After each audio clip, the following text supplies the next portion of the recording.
Live from the NCTV studios in Nevada City, California, Touchdown Productions, celebrating a decade of local sports television, is proud to present Inside NU Football. This edition of Inside NU Football is being underwritten by A to Z Supply Ace Hardware. Dan Wheat is your owner at A to Z, your local Ace Hardware store in Grass Valley. And Dan carries a selection of hardware products for your home or business, combined with the buying power of Ace, so you'll always be assured of quality and selection at A to Z. And by The Real Graphic Source. Gene and Mike Hauser own The Real Graphic Source and Grass Valley Blueprint, your one-stop source for all things graphic in Nevada County, from small color printing to large format poster-sized reproductions, just like our studio backgrounds here on the Inside Show. It's The Real Graphic Source and Grass Valley Blueprint. So now get ready, grab your helmet, and let's go, because we're about to enter the huddle on Inside NU Football. Good evening, everybody. Welcome to week 3 of the Inside Show. I'm Gil Dominguez here, joined on my right tonight by strength and conditioning coach Jamie West. On my left, Matthew Mantovan and Anthony West. Right? Did I get that right? There you go. All right. In the studio, we got highlights tonight. NUDO, big game last week. We're going to be talking about the Granite Bay game coming up. The only blemish on the NU season last year was that Granite Bay game. So we'll be talking about that. And then tonight, for the first time this season, you'll have the opportunity to join us here in the studio. We have the phones working. That's right here in front of me. Join us. Don't be a couch potato. Come on, get involved with Inside NU Football. The phone number, 478-1174. Please make a note of it. Join the program, 478-1174, and you can be on Inside NU Football. But now let's go ahead and meet Coach Wise here. Coach, welcome to the show. Your first time visiting us. Yeah, it is. Thanks. It's nice to be here. And like we were talking just before we went up, big game at Del Oro last week, and the Miners came up just a little bit short. Yeah, it was a big game for us. We worked really hard. We tried hard. Just didn't come the way we wanted it to towards the end. Now, what were some of the things that Coach said to the players after the game? Well, Coach, first of all, before we went into the overtime, he brought everybody together and he said, you know, no matter what happens in this, you guys have played a good game. You've given it all you had, and no matter either way it comes out, I want you to hold your heads up high and be proud of yourselves. So that's basically how it went. And we had a live mic down there as well during that huddle, and toward the end of it, he was saying, "Who's having fun here?" Yeah, no, that's Coach. Remember when he said that? Who's having fun here? Is anybody having fun? And this was, you know, really it was a great moment in high school sports. It was the very first overtime since they just brought that rule into effect this year, and your first overtime. So it was really, it's a do-or-die situation. The whole game comes down to 25-25, and everybody gets 4 plays. Yeah, exactly. You know, and the kids didn't know. We never saw overtime before, so they didn't know exactly what was going on. So you know what's going to happen. You know, what do we do? Where do we put the ball? And what's exactly going to happen? So it was new for everybody. Well, they weren't the only ones. It was new for us also, and we had to guess on the air what was going to go on. And of course, we were partnering with Comcast Sports Network that night, and fortunately, they had put up a graphic and let us know that it was going to be on the 10-yard line. So now let's meet our players right here. Right to my left is Matthew Mantovan, and he's just a junior, number 54, plays center and long snapper. Long snapper gets a lot of work with the Miners, making all those extra points. Yeah, we work hard at it. We go early outs 10 minutes every day, long snapping, and I get my long snaps in. We work really hard at it and just came up a little short over the game on our extra points and everything. Now, the special teams with the extra points had a little trouble against DO. Why don't you talk to us about that? Well, it came down to the wire where our blockers weren't blocking right. The snaps and the hold was fine. It just came up where too many guys were rushing in and getting our kicker a little nervous about getting hit. Well, that's right. Kickers are, I don't know what they're like, maybe ballerinas or something. They're like a Swiss watch. They have to be just, the timing has to be perfect in order for them to go. So when something comes in like that and rushes him, could you see that in his face? Could you sense that in the huddle, that after they blocked one or two, that he was having a confidence issue? After the first two, I was talking to him and I was saying, just calm down, we'll make your blocks, we'll talk to the blockers. And I went around talking to the blockers, and they said that they were blocking him, and Beelan just needs to calm down and make his kicks. And, of course, 3 missed extra points and a safety proved to be a fatal combination for the Miners, as the score was tied 25-25 at the end of regulation. And actually, Coach, it was a very strange scoring game as far as scoring goes. You don't see scores like that every day. No, you don't see that. You really don't. It comes down... Sixes and twos, yeah, and... You don't see 25-25, And especially when you go in, what was it, what were we, 19-10? It was 25-10, your biggest margin of and so of the league. You're feeling good, and then you give it to those guys. They came back, they fought real hard, they didn't give up. Well, I think that's why they took a knee there after NU turned the ball over, just because they wanted to go to overtime. They felt, I think that I had the feeling that they felt they could beat you in overtime, and they just bothered it. They didn't run out any other plays or anything, just took a knee and we're just going for that. Well, if you look at how the second half went, as it's coming through, they had the momentum, and that was probably smart on their part. They did. Now out on our far left-hand side here tonight is Anthony West.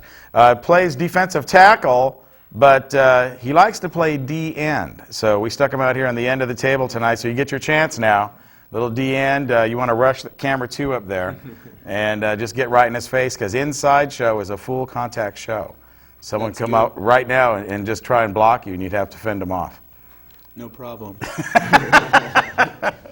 Okay, so senior varsity player, what's been the fun part of your football experience at Nevada Union? It probably has to be the section game last year. I went to the one where we lost the year before, and that was really hard on everybody, but finally getting to go back this year and, show everybody what we can do. You didn't bring your ring. I didn't bring my ring. You had the big chance to go the bling, baby. Yeah. It is a bling and ring. It is a bling and ring. Our very own Alan Barrows has one of those, and he's blinged it around at us many times. Yeah, I wear it every Friday. For good luck. Oh, that's good. Yeah. Game day? Yeah. Game day's always fun. Monty, what do you like about game day? Game day on campus? Everybody around school knows it's a big game. Every game, they know what we're made of, and they know we want to get out there and bring it. So it's pretty much, game day is just calm, and, not a lot of people, when I walk through the halls, not a lot of people are just talking, it's just everybody's in the zone. Mm-hmm. And, Coach, so much preparation. Now, not only the wide receiver coach, but you are the strength and conditioning coach. And so much of Dave's program is based on strength and conditioning. I mean, he just preaches that over and over and over again, and is always complimenting the players' work attitude in the weight room and their dedication throughout the spring and the summer. And really, it's a year-round program, right? Oh, yes, it is. It's year-round. I got brought into the program at the end of January, and through my knowledge, we just kind of tweaked little things. Dave was doing the right stuff. We just added to the things that he was doing. Changed a little bit of the reps, but basically kept what he had in. Just took things like with the bench press, you want to make sure that you work the triceps too. So we brought those things in, and then. And along with our cleans and bringing other exercises in that helps that. And then everything just went up and it went through the roof. And we got bigger and we got stronger. We also got a lot faster. And we do a lot of plyometrics, which is it's kind of a stretching, explosive movement that you do. And we do that every day that we lift. And that brought a lot of speed to the team, and it helped out a lot. We also would take, and I'd go out maybe once or twice a week, and we had speed training. We'd have guys come out. Anthony was always out there. Anthony, when he first started out, was very, very slow individual. Yeah, it's like 6'3", 40 or something like that. Yeah, and I think we got him down to about a 5'4", 5'5". So he did very, very, very well. And it was something that I was really proud of, and I was proud of it for Anthony too. Right. Well, right. You get to see all the players improve with a program like that, and I know Dave keeps his charts and records and where you've been, and do you feel that the strength program is something that other schools maybe don't put as much effort into? I feel that our program is like more over the top because we have our strength and conditioning coach that has come from Cal, and bringing over what he knows from there and bringing it to us and allowing us to work off of him. It seems like Nevada Union really, they're in really good shape. You know, we run 600s, 1000s sometimes every Tuesday, every Thursday. You know, it gets you in really good shape, so when the fourth quarter comes along, you know, you can go out there and give it all you've got. When the other team's starting to slow down, you're just starting to speed up. You know, so you feel you get that second win then when you're out there, versus you can see it in the other team's face maybe that they're, you know, wishing it was over. Yeah, and all that running. We're trying to hang on. Yeah. Maybe is a better definition there. And all that running really gets your recovery time a lot faster. You know, between plays, you're not breathing as hard when it starts the next play. You're already recovering. Right, because NU famous for the quick huddle and get up on the line of scrimmage and let's do it. Well, speaking of let's do it, what about some highlights, guys? Sure. You ready? Let's do it. Yep. All right, let's put on our helmets right now. Let's get ready for some highlights. This is Nevada Union versus Del Oro at Del Oro Stadium. A sellout crowd was there for the Miners. Matter of fact, they stopped selling tickets midway through the JV game. So that's how many people were there. And we'll start off here with the first turnover of the evening, and it goes the way of the Miners. Throughout the night, they had me pinned at the long snap position, so that allowed Corey and Jesse to get downfield and make these nice tackles and this play recover the fumble. Coach, you see it takes a football bounce right here. It takes a great bounce right into his hand, and Corey's right there, and they both just dive right on it, and Jesse picks it up. I mean, this is a great view. Look at that, come down, bang. Rolls over. Corey's actually got it, it looks like, and then Jesse picks it up. And the other player just kind of put his hands on his head because he knew that he just lost the ball. So Miners get the first turnover of the evening, and they make the most of it right here, going out to Dave Zeeler on the left-hand side. All night our players were making great catches and hustling to the ball and running hard, making great fakes. At one point I saw Corey Browning get tackled by 3 other guys with his great fakes. All the running backs all night were running hard. Mason on the pitch right here, but doesn't pitch it and keeps it. Chad Mason's a big quarterback. Yeah, he loves to run that ball too, and that's Chad right there. Well, he gets his bell rung a little bit right here as he comes left now. He doesn't pitch it, cuts inside. Someone comes in here, hits him low, and then another guy comes in, boom, right there across the face. Hello, Chad. Yeah, that's a little bit of an ear hole, I believe. Welcome to Del Oro. Yeah, what makes Chad a really good quarterback, he's got that defensive mentality. He used to play safety, and he doesn't mind getting hit, doesn't mind going out there and hitting. So. And then Andrew Matroka goes in for the score. Miners up 7-0 early on. Coach, what are you thinking at that point? Well, we're looking pretty good right now. You know, we're running down, we're hitting our blocking, they're coming through, excellent, you know. Making the blocks coming through, and Troke just, you know, ran right on up in there. He did. And so 7-0 Miners. Now they get the ball back after forcing Del Oro to punt and go on the attack again. This time a little screen pass right outside to Jesse Etlin. Throughout the week, we were talking about the screen passes and how Del Oro's line they blocked the screen pass, but we knew we could get them blocked, so we just figured we'd throw a screen pass, and it turned out well. Well, you got Eric Tilley kind of got in his way there. He had to run him over. This one out to Colin Casey. Yeah, Colin on the keep pass, a little 12-yard button hook over there. Now, turnaround is fair play, and the Miners turn the ball over here, but really not all Chad Mason's fault right there. As you can see, the Del Oro player, number 12, he had his arms around Chad, and if you look at it on slow-mo, he pushed that ball away from him and created that bad pitch. Yeah. So good hustle play by him, and he recovered the fumble. So now the defense has got to step up, and Brian Millhouse leading the charge right there, pushing them back.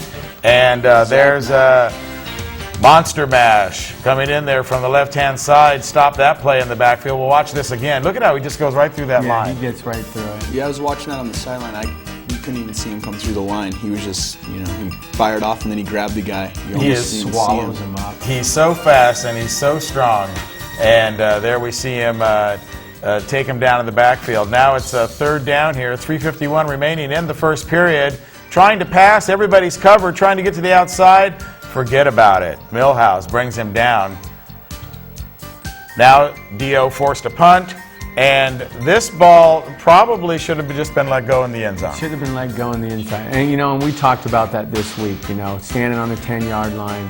If that ball going over your head. Boy, he's on the 5 right there. Yeah. Now, fortunately, the umpire's already coming in to spot the ball on the 1-yard line, but that really could have gone either way. We got lucky there. Right, and the luck runs out a couple plays later as mishandled handoff in the backfield results in a DO safety. And you can see number 40 right there just disrupts the whole play. And he's in there, the handoff bounces. The DO player misses it right there, otherwise it would have been a touchdown. And Nevada Union fortunate to come out of that with a safety. Yeah, well, I'm looking at that thinking, this isn't really all that bad because if they did fall on that ball, it's 6 instead of 2. And here's another fumble on the punt as Steele Jantz goes for the ball, mishandles it, and now Dio takes the lead, 10-7 here, 7:08 remaining in the second period. And once again, throw it out to Colin Casey on the left-hand side. One thing about Colin, he's got great hands. He catches the ball, and he catches it well in traffic. Now here's one of my favorite plays right there, the wraparound draw. And is that fun to block for? Wraparound draw can sometimes be a hard play to block for. You have a guy that has to push either way he wants to go, so you have to read his feet and ride him one way or the other. And then Mason goes back to the air. And one of his favorite targets this season, the junior, right there, Colin Casey, going up high for the ball. Immediately pummeled, though. Yeah. Still hung on to it. He holds on to that ball. Chad had a really good game considering how much he was getting rushed. It seems like every play he was just, the guys were just getting in right and left. And Minor faithful jump up and down for joy right there as Zeeler cuts inside, makes it look easy. You got a great block by Doug Dolan here, just following. It had to be about a 14 or 15 step block. Drove the guy all the way out into And we'll see it one more time right here. Look at that good eye that he has and that good cut back, and this just a wide open. We could have drove the Commander through that hole. I could have ran through that. There we go. Extra point, though, is what we're talking about. No good. Miners 13-10 at that point. At that PAT, we knew that they were going to be rushing hard up the middle. There's not much we could have done about it besides block harder, but a lot of our players got blown off the ball.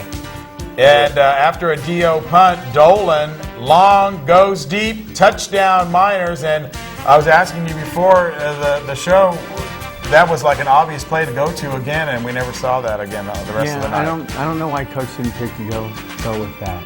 And here it is again, Mason. Good protection there on the offensive line. Really lets this ball fly. 55 yards in the air. Tight spiral, hits Dolan in stride.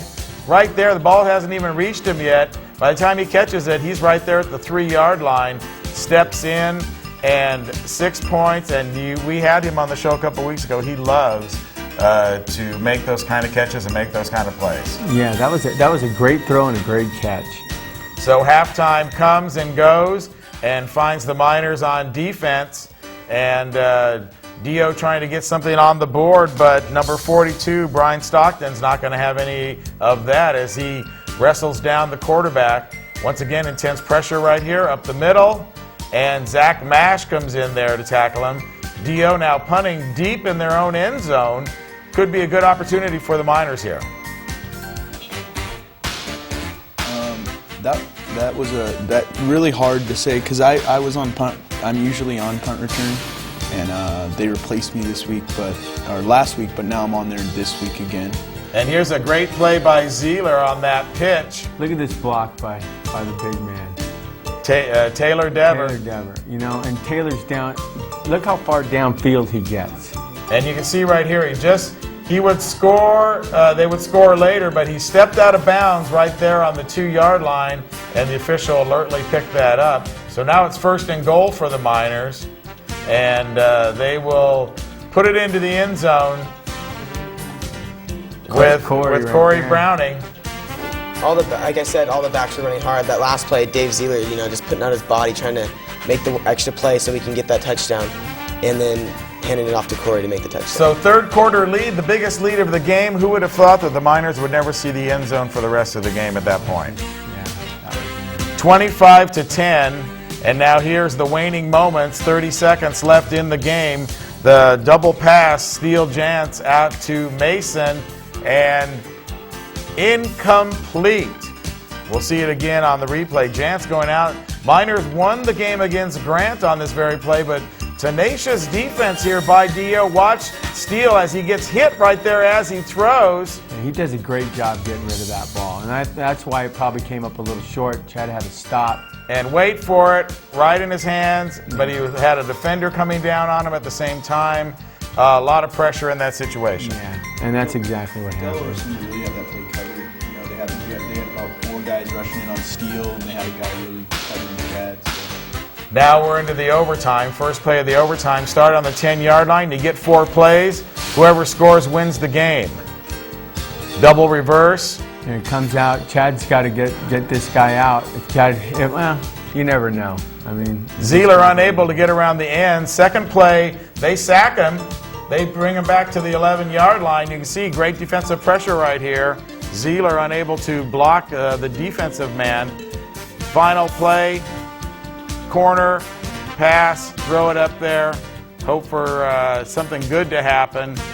Looks like some contact there, but nothing was called. So 4th down, and Miners try to make the field goal. And, of course, that was not successful either. Del Oro takes over right after that, and it only takes them 2 plays to put the ball in from the 8-yard line. The fans erupt out of the stadium. You would have thought that they had just won the section title. Well, that's what happens when you beat NU. When you beat NU, people come flying out of the stands, and they usually carry their coach off the field. Well, it was an incredible spectacle, and I'm sure you guys noticed all the students and fans running out of the stands. Not the typical ending to a high school game that you're used to. It's not the typical ending to an NU game, actually. But it was sort of crazy how they got so, into it. It was a really hard game. They fought hard, but to rush onto the field like that, it seemed like they were winning the Super Bowl. They went all out. They went crazy. Well, what was funny is during the game, at the beginning, when they had a few good plays, their sidelines were cheering and cheering. But then, as soon as they started, we started getting ahead and winning, they were quiet. You couldn't hear anything out of them. And then, as soon as they started to pick it up again and they started scoring again, then they just erupted again. Well, and the NU sidelines was the same way. At one point, Jim and Marty made mention of how quiet the fans were all around them because they could feel it slipping away and feel Dio, that momentum that you were talking about, taking over. And they were really stunned because, like you were saying, Nevada Union fans aren't used to that kind of ending in a game. But a loss could be a character building and a way to learn things. Yeah, it could be a catalyst. I mean, sometimes it helps you out. We've been having a great week of practice this week, and we're ready. We're ready for Granite Bay. We got a little bit more to do, but we're gonna be ready to take it to them. Well, I think, and you were on the team last year, the loss to Granite Bay, while it was painful during the regular season and it was the only blemish on your record, did that motivate the team? Did that bring them up another level? I really think that helped us win the sections because that whole team, they finally got a taste of losing and they didn't want to do it again. So they worked twice as hard, I mean, we stayed at practice later, we lifted harder, and when that section game came around, it was like, we knew we were going to win because we didn't want to lose that. So do you think they maybe went into Granite Bay last year a little cocky because they were undefeated? Well, we weren't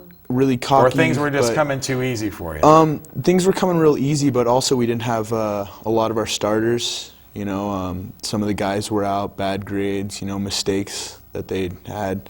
So we had, juniors starting. Jason Niederberger was starting. I think it was his first time at D-end. So it was really, really hard for, the defense to come together when it was their first time. So. And, of course, you weren't on the team last year. You went to the games and stuff and played the JV ball. But now this year you're on the varsity team. Do you think the loss is what kind of ramifications is that going to have for the team? Well, actually, last year I went up for playoffs to help the varsity go all the way, and all they talked about was Granite Bay. All they talked about was that loss to Granite Bay. Even after the playoff games, that's all they talked about was Granite Bay, Granite Bay, Granite Bay. So this year we have some of the juniors that came up to seniors now, and they still want Granite Bay. So we've had a lot of focus this week, having more punch, more lifting. So we're going to take it Granite Bay this week. Well, so it's Granite Bay week at Nevada Union, and of course the big game is out at the stadium on Friday night. Very nice facility out there at Granite Bay. If you're planning to go, they should have a lot of different seats on the home side and on the visiting side. Much bigger bleacher section than Del Oro, so you want to be sure to get there early, of course. And if anybody gets there before us, don't take the top row at the 50-yard line. Okay, we're just going to have to ask you to move. So. Fair warning right there. Speaking of paybacks, though, the Lady Miners got a little payback for you guys last night. Yeah, I went to the game and I was watching it for a little bit, and I was sort of cheering them on, and I was like, these girls are beating Del Oro. Why don't we beat Del Oro? And we talked about it at the show, and of course, tonight, immediately following the Inside program here on NCTV Channel 11, you'll have an opportunity to see that volleyball game. It's going to be the Lady Miners versus the Del Oro Golden Eagles, and the debut of the brand new gym, the new Allied Gymnasium. You can see the bleachers behind them. Brand new electronic bleachers, brand new floor. It is so stark and white in there, it's kind of scary. They haven't put up the banners yet or all the trophies and everything, so they got a little bit more work to do, but it looks very, very nice.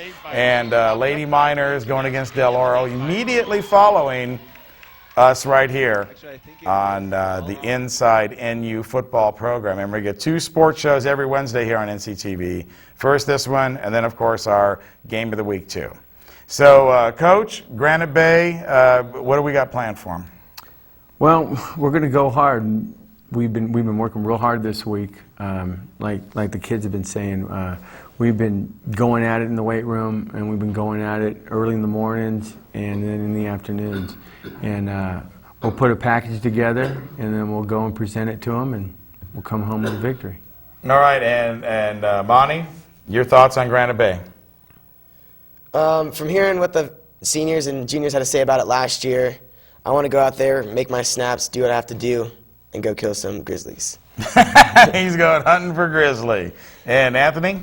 I really think that the seniors are they're ready to take it back. They beat us last year, and we know what that feels like, and we aren't going to let them win again. We're ready. We've been hitting real hard this week, so I can't wait to hit some grizzlies. Well, it's another big game, and of course, Touchdown Productions will be there. Be sure to join Jim Adams, Marty Mortensen, and Dan Miller as we bring you coverage of this game. And of course, sports coverage you can get nowhere else in the foothills except for your NorCal Game of the Week. But right now, let's go ahead and thank the underwriters of this show that bring you the Inside program.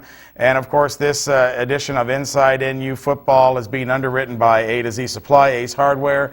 Dan Weed is the owner at A to Z, your local Ace Hardware store in Grass Valley, carrying a selection of hardware products for your home or business, combined with the buying power of Ace Hardware, so you'll always be assured of quality and selection. And of course, he's a big friend of Dave Humphers and the NU Minor Football program. And the Real Graphic Source, Gene and Mike Hauser own the Real Graphic Source and Grass Valley Blueprint, your one-stop source for all things graphic in Nevada County, from small color printing to large format poster size reproductions, just like the shot of Hooper Stadium right behind us. It's the Real Graphic Source and Grass Valley Glass. So that'll be it for tonight. Be sure to join us next week on Inside NU Football. Good night, everybody.